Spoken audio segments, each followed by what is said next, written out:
Emily and I, we've been making music together for a decade, but I feel like up until this point, we had never really captured that sound we had always heard in our head. And I think just, Paul's demeanor made us really comfortable, to where we were able to just perform and be ourselves and capture those moments, We spent a lot of time together really figuring out what songs, and I don't know, it just felt really a lot more intentional. And then when we were all together in this room, like, he just had a way of connecting us all, and he asked us all who our favorite bands were, and I don't know, it just was he has a very good way of unifying everyone and making us all feel a part and family. One day,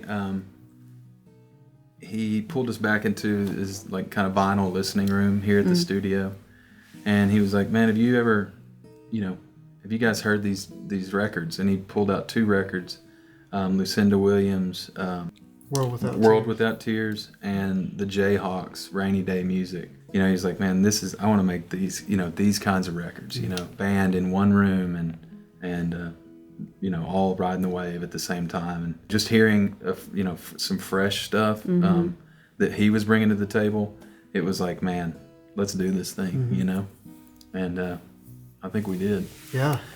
My career has been an interesting journey because I have this desire to walk with people in the journey of making their records, but it really hinges on an artist really knowing where they want to go, but needing help getting there, needing help in the process, and someone to walk alongside them making it.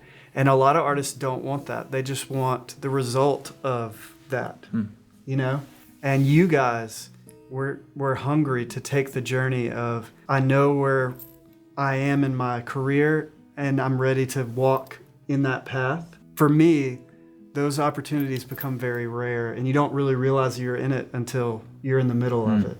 So it's kind of halfway through making this record that I realized, man, this is why I feel like I was put on this earth, and I'm getting to do that with you guys, and it was such an incredible journey. And that hasn't happened but a handful of times in my career. Ours is a Carolina story.